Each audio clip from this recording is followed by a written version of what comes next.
Welcome to this month's Greg Griffith Leadership Podcast. Join Greg Griffith as we together learn what it means to be leaders of our world as we faithfully love and faithfully lead. Like, share, rate, and review this podcast with your friends and others of influence, for they too are looking for people like you to help them lead and love day to day. Without further ado, here is your host, Greg Griffith.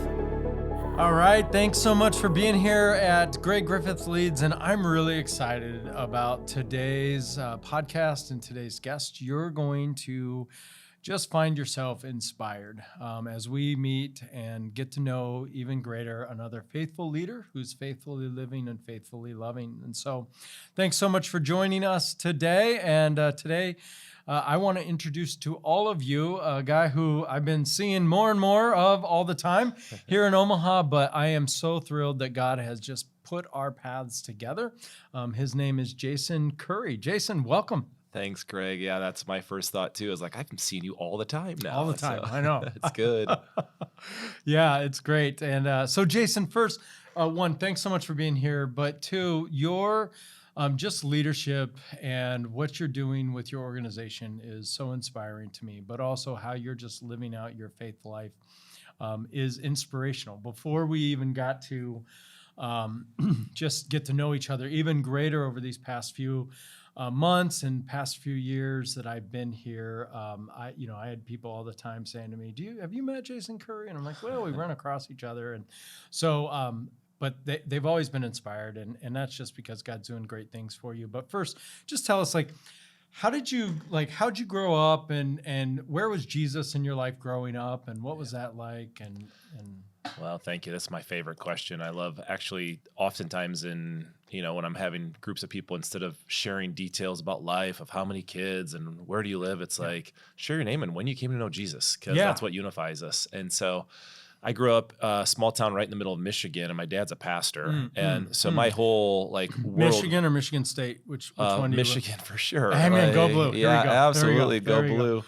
Yeah. It's funny. I showed a picture of my little brother who lives in Indonesia in a tribe, and he's got a Michigan flag on his front door, even in in Indonesia. So it goes with us wherever we go, even Omaha. But my dad is a pastor, so my concept of God has always been present, and it's almost crazy to think about not believing in a God that loves us. At a young age, remember having just the questions and conversations with my parents, to where my dad helped navigate that with certainty and clarity of through faith in Jesus, that I could go to heaven someday. So I was young, baptized young, and had the ups and downs of anybody who comes to know Christ. There's some years of where it feels like you're kind of stale, and then other years you're more inspired. And it probably was definitely after college when I finally had the total freedom to say, okay, now what's next, that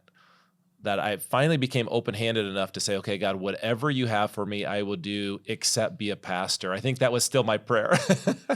So I have a business degree, and I think I said at that point, actually, even if it's a pastor, then I'll do that, but I'd rather not. So it's been an interesting journey the last, I'm 44 years of age now. So yeah. Wow. So growing up as a pastor's kid, and you said your brother lives in Indonesia. Yeah. Are all of your kids, all the family, that your siblings, are they all in ministry, or? No, yes and no. Yeah. All vocations ministry for Christians. Right, yeah, right. Correct. And so my sister works part-time at her church. My older brother is in the business world and very involved and in leadership at his church as a volunteer. Mm-hmm. So yes, all of us have ended up in paid or non-paid ministry for sure. Yeah. What would you say is one of the most joyful and best things about growing up as a pastor's kid? I think everyone asks the question of what's the worst part? But what's the best part? What'd you like about it? See, I was a middle child, so I remember and part of it's also probably my strengths and my personality, but I just remember the expectations that were placed on me, and so it was just a struggle when I was especially a teenager. The best parts, honestly, like in my more mature perspective now, would be having a dad that led our church well, but also was at home leading with integrity. And so now, again, as a dad and in the role that I serve, he was my ministry training, and it led me, in so many ways of just watching and catching, not only listening and being taught, but also just catching how he was modeling a faithful life per even the name. Like I love that, like faithfully following Jesus. Yeah. And I'm sure there's a lot of fun things along the way, but we definitely, I mean, there's those things as a teenager that you're like, man, I wish I had more of this, or could have done this, and it was just a different day and age back then. Mm-hmm. Mm-hmm. Yeah, I wasn't a pastor's kid, so I don't have that as an experience. I do say to my children, I remind them occasionally, because there are so many expectations, and there can be so many things that are hard, and it's a little harder for kids. But I also tell my kids when they have things that they would normally not receive. Like my kids, when we were in Michigan, I just had some really great friends, and we would go every year and sit at a Tigers game in a suite and have all these things. And I was like, I just say to them off to the side, I go, kids, like, this is because I'm a pastor, and this family loves us like we're their family. Yeah. And so don't miss that there are some really amazing blessings out of the role that God has placed us in. Yeah. And so there are some hard asks, but there's also blessings. And so I always ask that because I just think it's it's a reminder for that. So. And like I said, it's a different day. Like my kids have been the recipients of that, over an abundance, where I just don't remember that as a kid. Again, it was, call it 30 years ago in a smaller town. We just were very, very, had to be very frugal, didn't get to take a lot of the trips, or didn't have a lot of the experiences that probably our kids get, just a different generation. Yeah, for sure. Oh, that's so good. So, and I hope if my dad watches this, all that was just cut out. Because I couldn't think of what's the most positive thing. Yeah, he'll probably call you and be like, "Well, here, bro, here's where we did this and this." I know. For sure. So, right, I will be a pastor, but I don't know that I want to be. So, business degree. So, how did you get into full-time ministry? And did that start with Youth for Christ? It did. Okay. Yes. So all through college, I volunteered with Youth for Christ in Grand Rapids area. And my first year out of college, I kept volunteering. They made me a site director as a volunteer, and I helped launch a new high school program. And even in high school, I had a youth pastor that was very instrumental in my life. And I just told somebody recently, during those years, because you've got the uniqueness of parents or the uniqueness of stretching boundaries and not enjoying all the rules. I felt like during those years, my youth pastor believed in me even as much or more than my own parents. Obviously, that's ridiculous, but he was just so instrumental.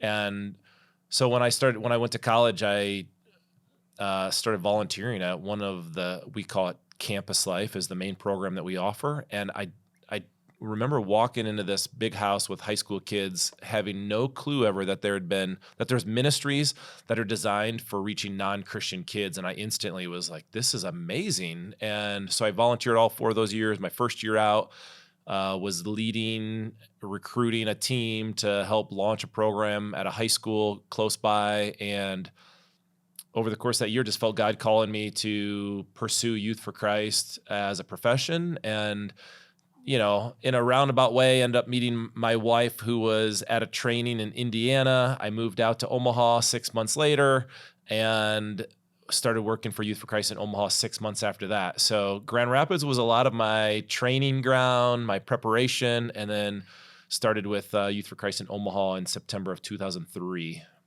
Okay, so let's just fill in some gaps for anyone listening or watching this, right? So what is Youth for Christ? Yeah. What is their main mission, purpose? What does it do? Yeah.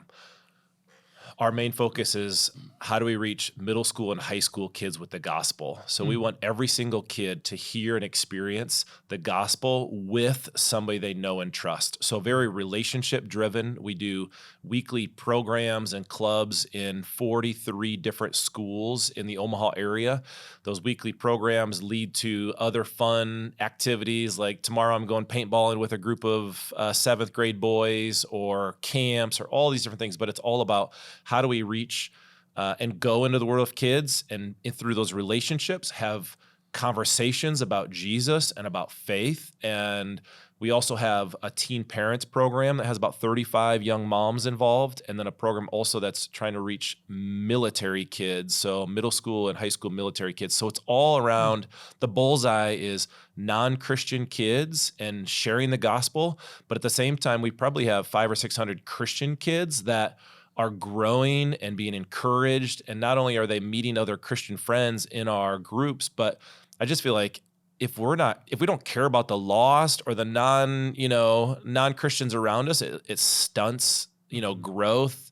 And so helping even Christian middle school and high school kids care about their lost friends, know how to talk about their faith, and then be even in some different ways held accountable to, like, hey, we have to be doing this. We have to be reaching your friends. And so it's our focus is non-Christian kids.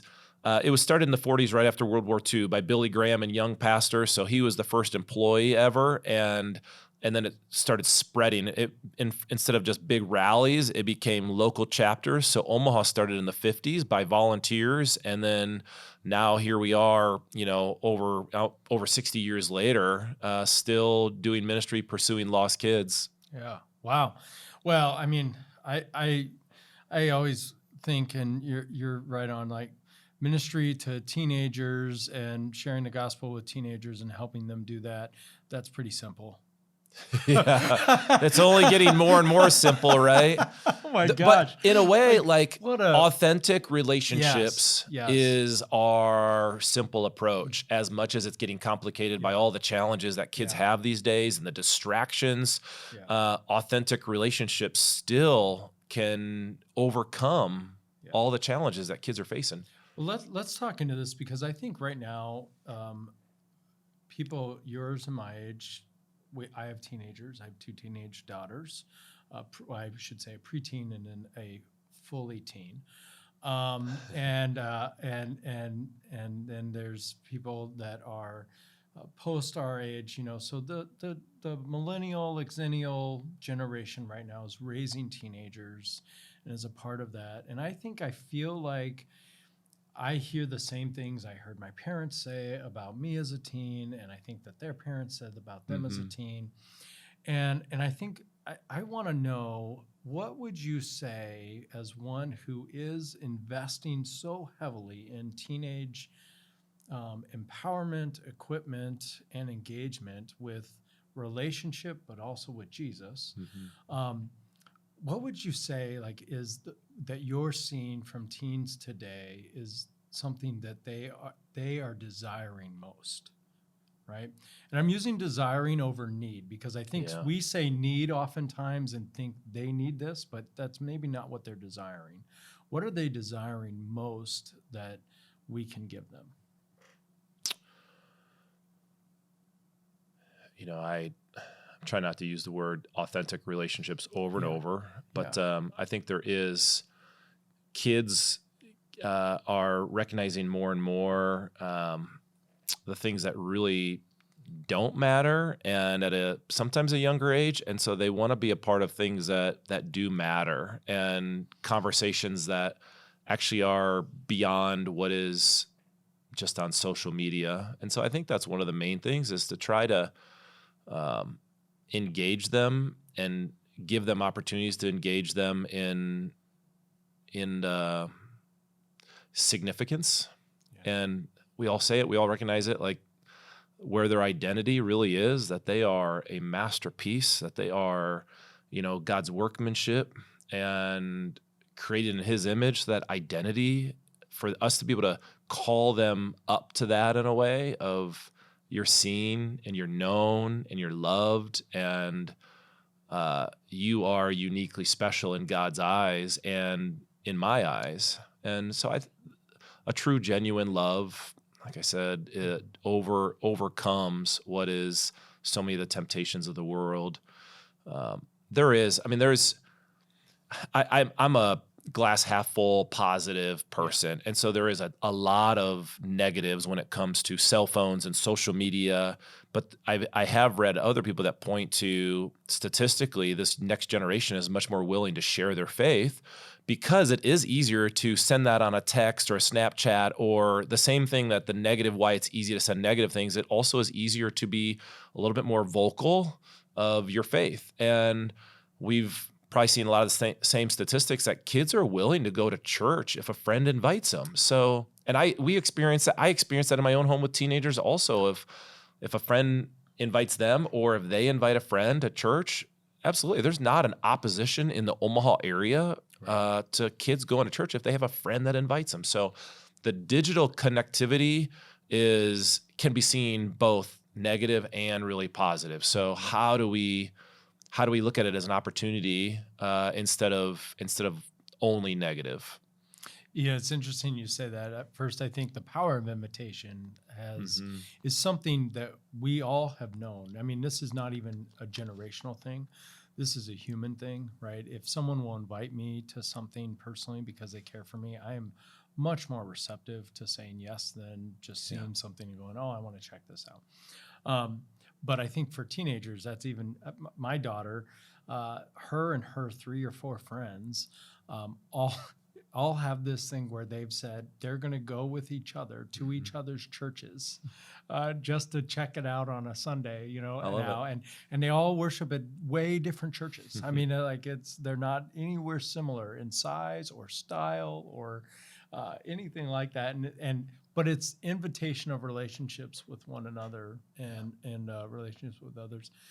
I think you're keen onto something I really like, and that's we live in a text lingo phrase. By the way, I just found a new text thing that I'm going to use. It's TLDR, and it's when someone sends you a text, too long, didn't read. And I'm like, and that's me. Like, if you're going to send me a really long text, I'm not reading it. I can't wait to test this. Too long, didn't read. Too long, didn't read. Yeah, I just learned that one. But And did you say your daughter sent you that? No. Oh, no. She sends me a lot of other little one-letter words, right? But I like the kind of the letter abbreviation ICNY. And to me, this is relationally what we can share with teenagers. I see in you, ... right? And relationally to say, I see in you leadership. I mean, I tell my girls every day, at some point, I try to say, you're a leader, right? Now, they usually respond the way kids respond. No, I'm not. But I know that deep down, that's landing. Like, that's landing, and that's that part. So, yeah. And again, going to that old quote, leadership is influence. Like, even if they don't see themselves as a leader, like, you have influence. Yes. And who help open-ended, like, who do you see that you have influence over or in their life, and don't let them just, no, I don't, and never. So it is. I mean, kids don't always understand that. What we've read and learned, like, leadership is influence. Yes. Yeah. So Youth for Christ, and building the relationships with teenagers and helping them see, especially teenagers that are not yet connected with Jesus. Yeah. How do you recruit volunteers to help out with this? I mean, I think this is something that sounds to me like every person would in a church today. I mean, you've heard the refrain over and over.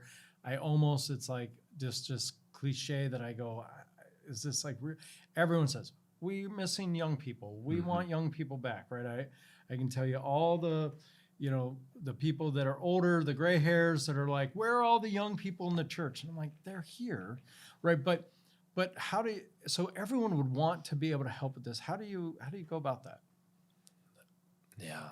I love that question because we need more help. I mean, our goal is that every single one of our schools would have 20 leaders investing in it. And we probably have 5 or 6 of our 43, 44 sites that have that many leaders already. And so the ideal leader, not the ideal, the most natural volunteer and leader is if you already know a teenager in any capacity. It could be your neighbor kid, it could be your child, it could be your grandchild. If you already have a relationship and you care about them and their friends knowing Jesus, then we essentially want to tee you up to be able to have conversations about Jesus through those relationships, because there's a whole bunch of parents that are coaching, that are, even high-fiving kids in their neighborhood, but how often are they actually taking the opportunity or creating opportunities to also have faith conversations? I don't meet many. Like, it is just the honest truth of people aren't taking that step. Like, and you just can't believe you can't believe the mindset that it's just, well, they're gonna catch it, or so that's the ideal, because then you walk in with a relationship of maybe a year or 5 years. Some of my favorite volunteers right now are a grandma that is investing in her granddaughter and then all 10 of her friends. And she's been able to see half of them come to know Christ, has helped baptize half of them. And then there's just, even me as a dad, I volunteer at my son's middle school, and all these kids that I've coached, that I've gotten to know, that have been in my backyard, literally playing basketball or boxing with boxing gloves from a neighbor kid. I get to show up on Friday mornings and we have fun together. And then we have real conversations about mental health and social media and Jesus. We're having these regular conversations. And so for me, we just want to tee people up. Yeah. And if they don't have relationships with teenagers, we'll be able to put them in relationships with teenagers. Yeah, that's so good. And let me just point this out, because I don't think I didn't realize this until about 2 years ago when I started to learn more. You 43, 44? Yeah, 44. 44 sites you're in. Oh, right? sorry. 43 schools and 3 other. I thought you were asking how old I was. No. I can't. I'm not allowed to do that. I think I already said I'm 44. You did. You already did. But you disclosed that on your own. 43 schools, and then a teen parent program we call Parent Life, and then 2 military sites. So. And out of the 43 schools, how many are public schools? All of them. So when we hear God's not in schools, that's not true. No. That's not true. And Youth for Christ is bringing Jesus in schools. And I would say, too, Jesus needs to be in our public schools and our private schools and our Christian schools in every way possible. Yeah. And so if you're listening or watching this right now and you're saying, I have a heart and a desire for my public school to know Jesus, and Youth for Christ is a national organization. So from California to Vermont to the Great Plains and to New York Island, right? Whatever that song is. We can be in public schools and sharing the gospel message in ways that are not just abusive or intrusive, but are ways that public schools are saying there's a difference. Have the schools noticed a difference? They have, and we have more, access now than we did even 5 years ago. I mean, just because of some of the negative results from COVID, we have schools asking us, just because the behavioral issues, the, friendship issues that continue to arise, and how schools allow us is we're just an outside group using their building like any other, basketball team that uses their gym, or Boy Scouts group that uses their cafeteria. They allow us to have programs there before school, after school, in the evenings. And so schools are asking us more and more, and our staff to spend more and more time on the school campus. So our staff are coaching, paid, or as volunteers. They're substitute teaching. They are spending as much time as they can in the school building. And some of them literally just get paid to walk the halls, to be a positive presence on the campus. So yes, public schools are asking for help, and they need help. They recognize that it's a tough day and age to be a teenager. Yeah. And if I could go back to even the volunteer question, it's how do we get into more and more churches and do things like this, just to express these are the opportunities that we have. And if you are willing to come, even just check it out. Within the last 24 hours, I was thinking about how I love to travel. I loved going to Rome to see it and experience it and what it feels like. And if we just can keep getting people the opportunity to come travel to one of our sites and actually see it and feel it, most of the people will be like, this is amazing. We want to get involved. So just come check it out. Come contact me, contact us, and go check out a program where you already know a kid or it's in your geographical area. We'd love to have you come just explore and see what it's like. Yeah. What's one thing you're right now really, really excited about for what you're doing in your family life, in your personal life, in your professional life, right? What are you excited? What's God laying that's exciting? You know, my oldest has launched to college and he's doing well and he's loving it. And that's just as a dad, you know, one of the greatest hopes is when they have that independence and freedom to choose where they're going to go and who are they going to serve. Just seems like he's doing really well. You know, within the ministry, we've just hired our 62nd staff member and launching programs, another Omaha Public School program for Burke, and then relaunching a program for Ralston kids, trying to get programs started in other schools, private schools in the area. And so we are, God is just opening doors and providing the minimum level of financial support and volunteer support. But in order to truly reach kids more effectively, we do need more volunteers. So I look at just, highlights of my kids bring me a ton of joy, and they're doing well. That's really great. That's so good. Yeah, it's a joy to be able to watch our children thrive, for sure. What's one prayer need that, like, for Youth for Christ, right, that you're heading as you're like, man, we're really going to need God to open this door? Whew. I am really encouraging our team. I don't want to say pushing on them. I just said it. I'm really encouraging our team that we have to invite more people to get involved. And so that is volunteers and also people to give financially. And we just cannot allow fear or anxiousness to invite people to get involved. So I would say just even that prayer request, that courage over fear or hesitation to invite people to get involved. Yeah. That's great. Well, we're running out of time. Anything you want to share with us? Anything you're like, gosh, this is one thing on my heart I really want to just say? Yeah. Or what would you tell a leader today? You've probably already heard me say this, because if you're around me enough, I have a high sense of urgency for the gospel.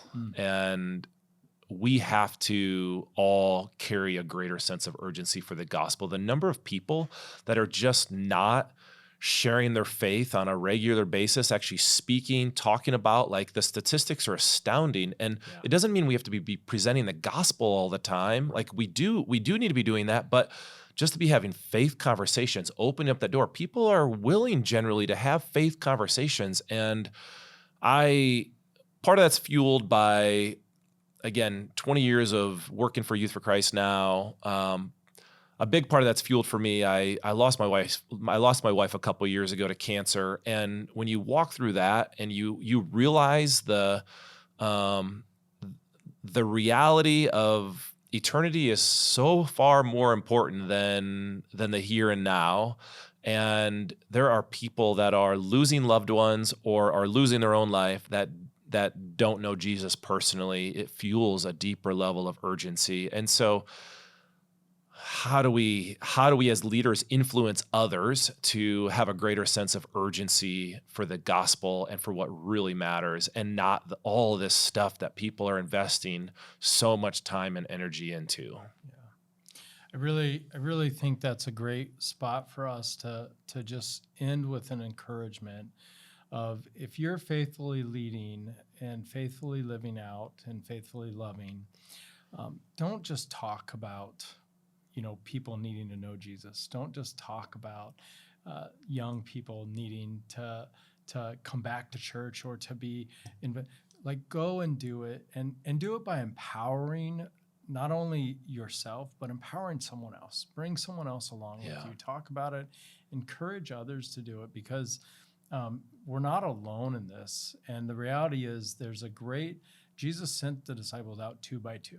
And it was because we can do so much more together than we can do individually. And that means sometimes it means, saying, hey, I'm tired. I need you to step up.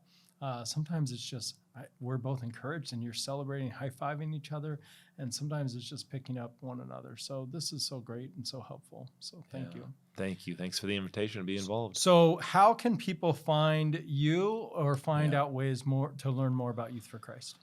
Yeah, I probably should have some sort of fancy hashtag or something like that. Our website is, if you Google Greater Omaha Youth for Christ, or our website is shortly Go YFC, Greater Omaha YFC, because again, that speaks to our mission of go into the world of kids. So we are goyfc.org, and people there can navigate and find out more about us and get involved through that page. And I'm on that page. They can find me.